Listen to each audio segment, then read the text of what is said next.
Welcome back to the channel, everybody. Let's get after it. What is the red heifer? Yo, this is wild. It's written for the temple to be rebuilt. That ushers in the end times. All the tools that they use within the temple need to be cleansed. In order to do that, they sacrifice a red heifer. There's only been 9 red heifers ever sacrificed. The last red heifer to have been sacrificed was 2,000 years ago. A cattle rancher in Texas got invited with these rabbis to go look for red heifer. They found 5. The process was insane. They can never have been yoked. No one could have leaned on them. That's why it's been 2,000 years. They determined we finally found them. These 5 heifers are in Israel right now being like protected and guarded. They have 9 months to sacrifice this red heifer because they can't be older than 3 years old. He's basically saying like if this happens, you know we're now in the trajectory of this end times prophecy stuff. What's crazy too, with each sacrifice, they always mix the ashes of the previous red heifers. When they found the Dead Sea Scrolls, they also found a jar that had the previous 9 red heifers' ashes. Weird, dating back to Moses. It definitely does seem like we're pointed in the direction of headed toward the end times. For anyone who's following that, they're now down to 4. We'll see more about the red heifer coming up here in another clip. I don't know how serious people are taking this part of the prophecy, that it's supposed to be ushering in the end times. I don't know how serious people are taking it, but as I see it, it's another piece to the puzzle showing that we're getting closer and closer to the prophecies of the Bible being fulfilled. That's the way it's starting to look. A massive altar already awaits, where the heifers are to be burned. According to some believers, the ceremony needs to be performed right here on the Mount of Olives, looking directly into where the temple once stood. At a secure, undisclosed location are these red heifers, to be precise. Some Jews and Christians believe they're the key to rebuilding the historic Jewish temple in Jerusalem and to beckoning the Messiah. To understand, you have to go back nearly 2,000 years when the ancient Romans destroyed the last temple in the city. To rebuild it, these believers point to the Bible's book of Numbers. It commands the Israelites to sacrifice a red heifer without defect or blemish, and that has never been under a yoke. Only then can the temple rise again. Caring for them on an Israeli settlement in the West Bank is Yitzhak Mamo. So we have here, after a long research, we find in Texas. In Texas? Yeah, Texas, United States of America. Texas Red Angus, flying them 7,000 miles to Israel. This is not a publicity stunt. What do you mean? Meaning, this is something you take very seriously. Harry Potter is a good story. The Bible is not story.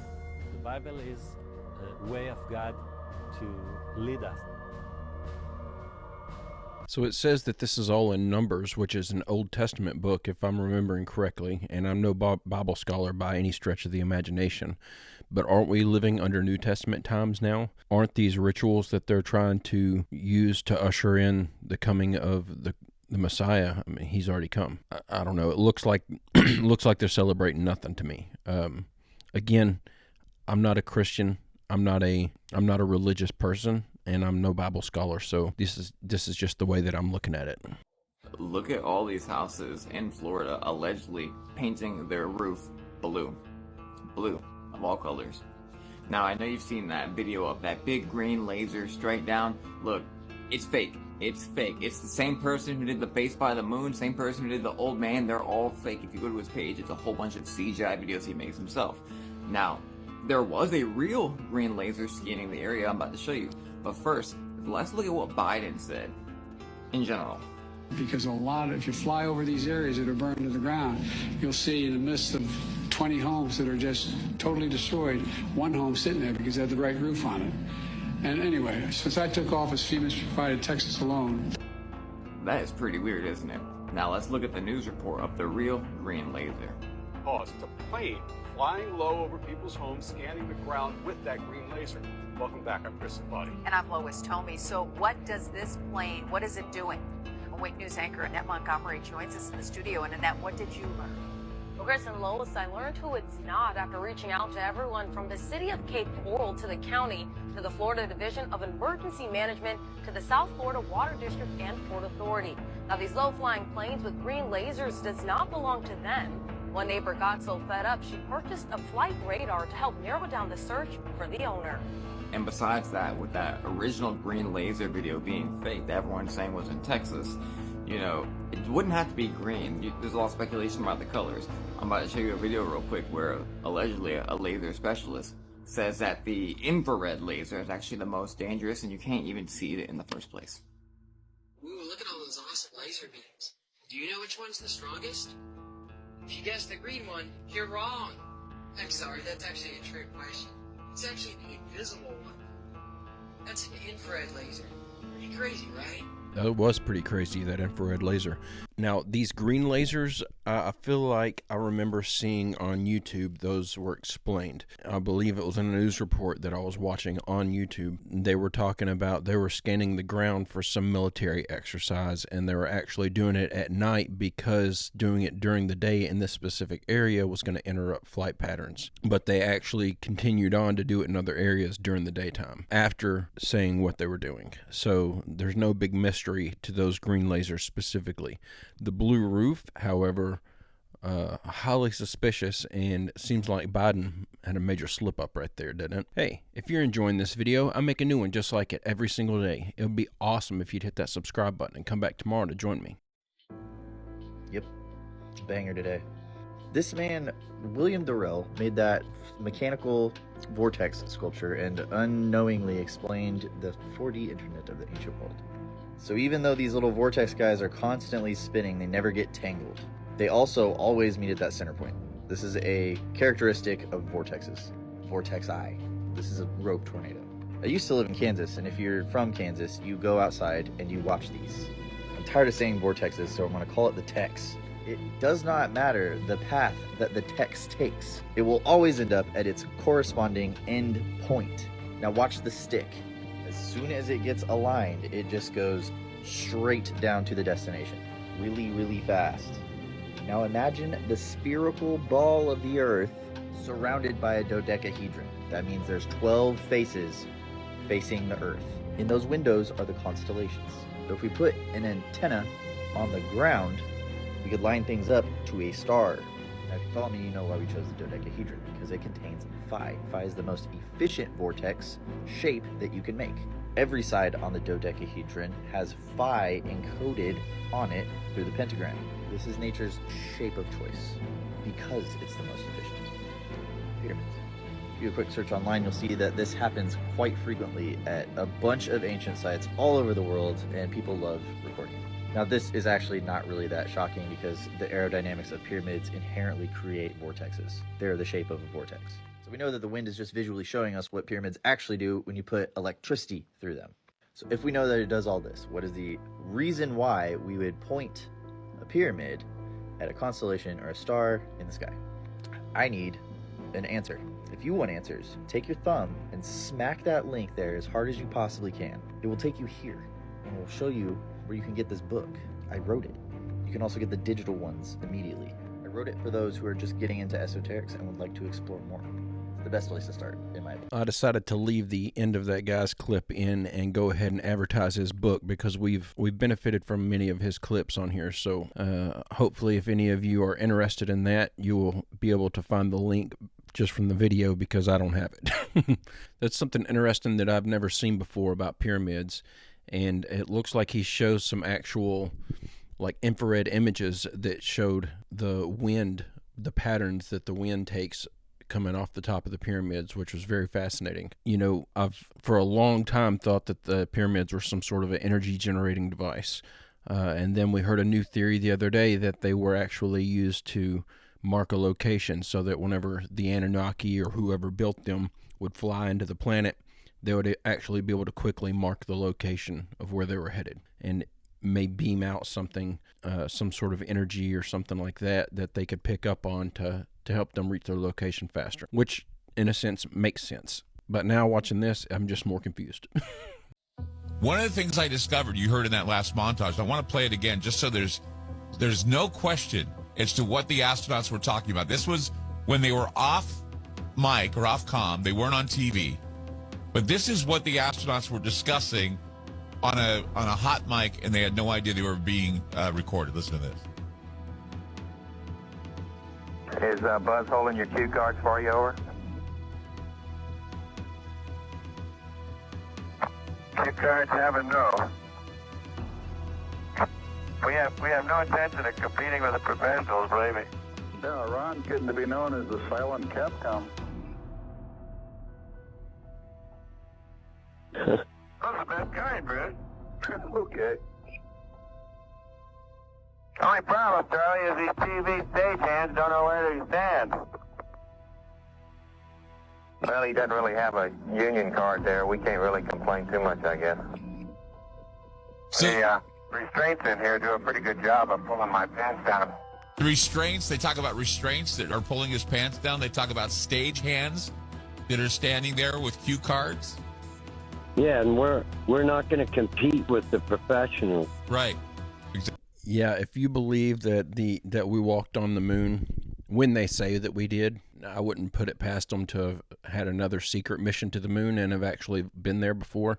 I believe that it's possible or within the realm of possibility that we could develop the technology to get us there if we can figure out how to get men through the Van Allen radiation belt. But I'm not convinced we can do that at this point. So, but I definitely don't believe we walked on the moon when they say we did. I would even say the idea that we did is almost laughable to me at this point. I don't think people realize how smart Katt Williams really is. You're about to learn more in 1 minute than what you would at college in 4 years on the topic of pyramids. Joe Rogan and Katt Williams on who built the pyramids. Run that video, comment below, and this is for educational purposes only. They think that the people who built the pyramids built them way earlier than the conventional dating is. They think there's real evidence that shows they're 9,000, 11,000 years old. Easy. No people built the pyramids. No people? No. Who built them? No people built the pyramids. And if you look around the world, you see certain telltale things that let you know that advanced machinery was in usage. Look, there this whole thing where slaves are stronger people is a fallacy. We like to believe that slaves are stronger.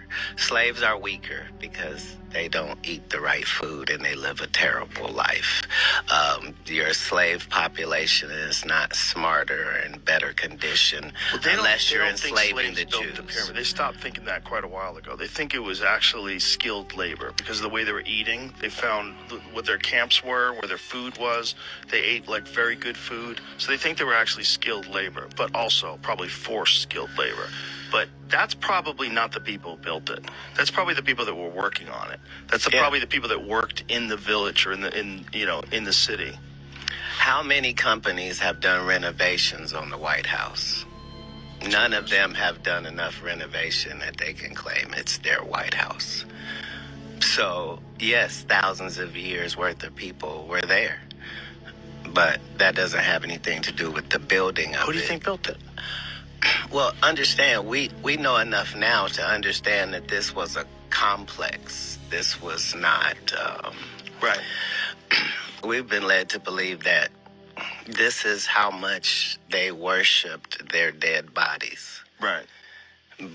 But the evidence doesn't show any of that. No, it doesn't. Like when you see inside when they have those intricate carvings and paintings and stuff in gold and stuff, you have to remember this is in a windowless room, folks. There's no candle soot. There's no... it's clearly a power plant and built specifically for that location on this planet. For what do you think it was powered by? The hot water springs underneath it. So it was powered by the hot water springs? To what end? How do you know all this, first of all? Is this marijuana talk? I don't think so. Hydroelectric power plant. It makes sense. It's interesting to hear somebody who is so clearly well-read on this type of topic, like Katt Williams is, who is so fervent in his beliefs of what he's saying. It's interesting to hear him talk. And it's also interesting he's not coming from a place of, I know more than you. It's you can tell he just wants to share what he knows. And that's really, you can tell it's genuine. It's awesome. Across the world, whoever said anything about space or the universe or what was out there Why were all of them correct, Joe? It's not even possible. Like, how did they know that Mars was the red planet, and why was it a worldwide fact? Right. Planetarily, that Saturn had rings, like, based upon what information? Because nobody worldwide is disagreeing. Nobody's like, oh, I thought of this, or it came to me in a dream. Nobody's saying that anywhere in anybody's civilization. Everybody's civilization says this information came from the people that came. Yeah. Like, there are no coincidences. Well, they know that Mars used to have an atmosphere. Mars used to have an atmosphere, used to have water. Something happened to its environment. If that's correct, then there's a guy right now saying he's getting ready to put people up there. Yep. They're all over again. Yeah, just 10, 15 years ago, they were saying it was inhospitable. Now they're saying it's got an atmosphere. I don't know. That's a short period to go to such a huge jump. But Katt Williams brings up a good point right there. All these different civilizations are saying that this information that they shouldn't have had all came from the same place, from the people that came from the stars. A snake. According to artist Vasini, this modernized sculpture represents Jesus resurrected from a nuclear catastrophe. The sculpture is located here, inside the Pope's audience hall. The structure is a little bit interesting, isn't it? One thing is missing. The tone. This is inside the Pope's audience hall. You can see the sculpture is here at the background. This hall reminds me of this here, a snake. The eyes, the tooth in the background, the tongue rolled in, the ceiling, everything. Sculpture in the background, it should be just a nuclear catastrophe. And Jesus is resurrected out of this nuclear catastrophe. Why would you do stuff like this? This here looks like everywhere skulls, skulls, skulls. They're putting negative energy into this. It's not modernized. And what you want, but this is just pure blasphemy. From my point of view. Look at this building, the ceiling, everything. This looks just like a snake. I can't believe this. You know, that's so on the nose, you can't help but wonder, is everyone there? Because it's so obvious. It so clearly it was modeled after a snake. And the sculpture inside is so disturbing. Everyone involved in the church that's been in that building must have some ulterior motive or be bad themselves and not be actually there to carry out the intentions of what the church claims are their intentions. Because why has no one stood up and made somebody answer for creating a building that looks like that and a sculpture that looks like that and then claiming it to be a holy site? It doesn't make any sense. It appears that there was a galactic war millions of years ago in the Pleiadian star system. Planets were being destroyed. The problem is we don't actually have any evidence of what Billy's saying. Now, I've been doing this for 40 years, and I give evidence where I can, even if it was a whistleblower. So Billy doesn't have to do a video like I do and show the evidence like I do. All he has to do is just say, it's from a tablet that's in the British Museum or in Columbia University, somewhere. But what he doesn't do is tell us anything whatsoever other than giving us stuff that people then believe. So obviously I've not come across anything that he's saying there regarding that. He even carries on in the same video saying that the Anunnaki had weapons of mass destruction, WMDs, that's what he says. However, if Billy actually read the text, you'll find it's actually weapons of terror, not weapons of mass destruction. So unfortunately he's got that wrong as well. So maybe Billy, just give us the evidence instead of just telling us stuff, because I don't think you have evidence.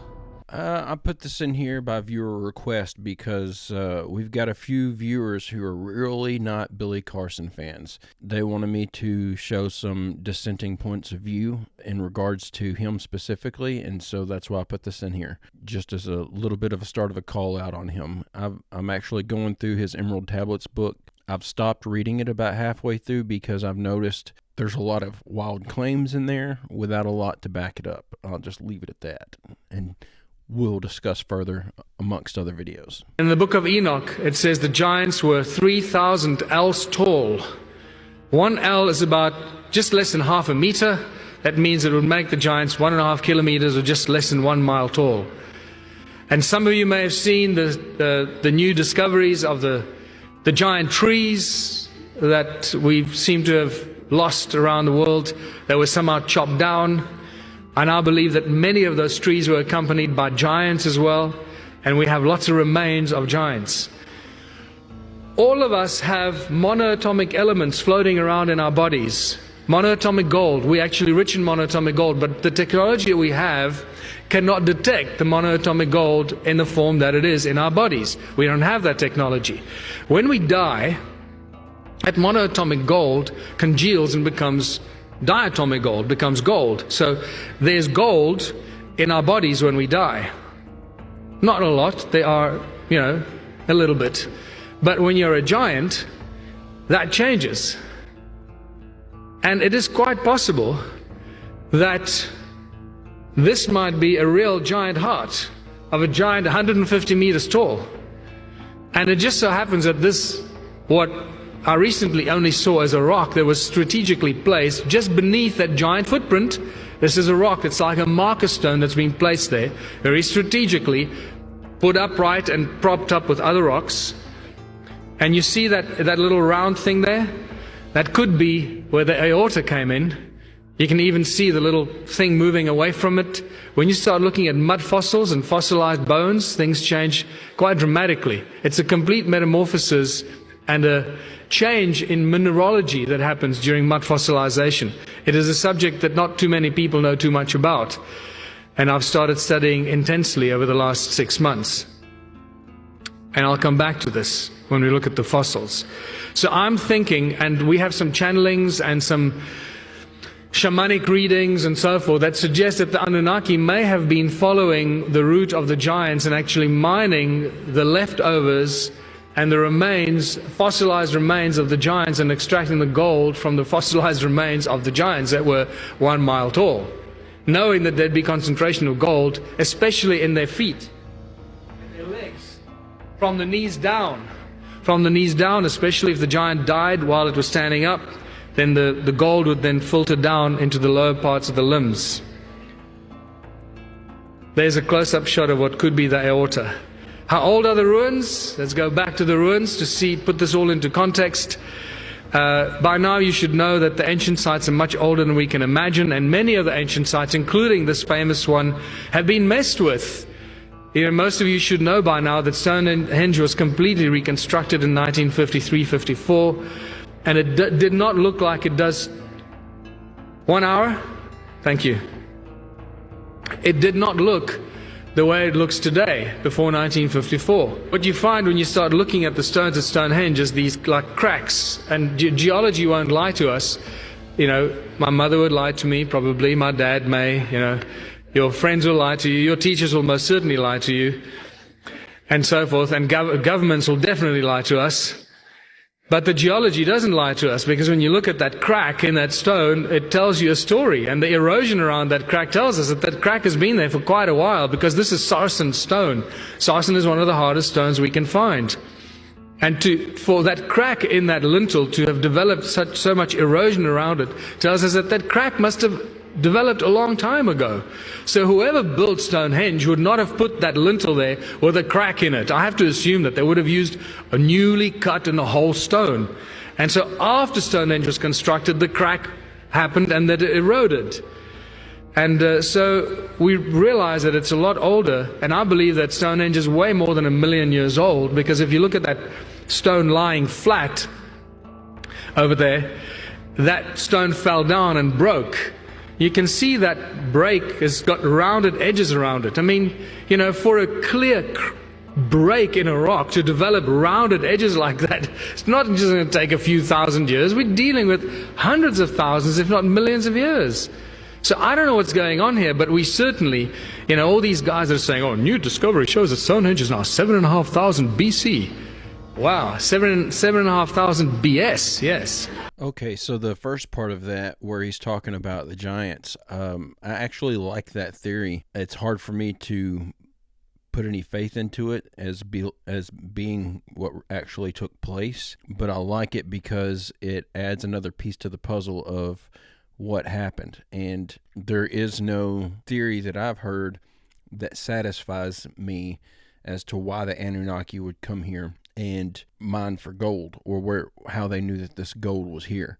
But if they were advanced enough that they understood biology, and clearly they did if they were messing with our genetics, then they would have understood that these giants had this gold in their body and that it was there for them to mine. So it's an interesting theory. I don't put that much weight into it, but I do like it. Many people have asked about an update on the red heifers. The red heifer is needed for the purification sacrifice of Israel. Back in Numbers 19, it spells it all out there. They're needed for your purification sacrifice of Israel before they can resume sacrifices in the third temple. This is all pointed towards end-time Bible prophecy. Israel has been trying to get a red heifer ever since their Declaration of Independence in 1948. They haven't been able to get a true red heifer without any white hairs or black hairs all the way up to age into the third year. Well, now they have 4 red heifers. They had 5. One of them got a blemish. They now have 4 red heifers. And if they can get one of those red heifers up to age, they're planning on sacrificing that next year in 2024 at the time of Passover. And that'll be the last red heifer video that we watch unless something significant happens. I put that in here because it took me all 3 of the same red heifer clips that I've watched in this video with y'all today to get a good grasp and understanding of exactly what that story's all about. But I'm going to go ahead and leave it there. I hope you guys enjoyed these videos we watched together today. I'll be back tomorrow with another video like I always am. Hope you come back to join me. I would like to say thank you to all of those who reached out and tried to offer their assistance in website building for me. I believe I've got it narrowed down to a couple of people that are going to be able to help me, so I don't need any more assistance in that area. Thank you all for the overwhelming response. It's very, very appreciated. I hope you all have a great, safe, fantastic rest of your Tuesday, and I will see you tomorrow.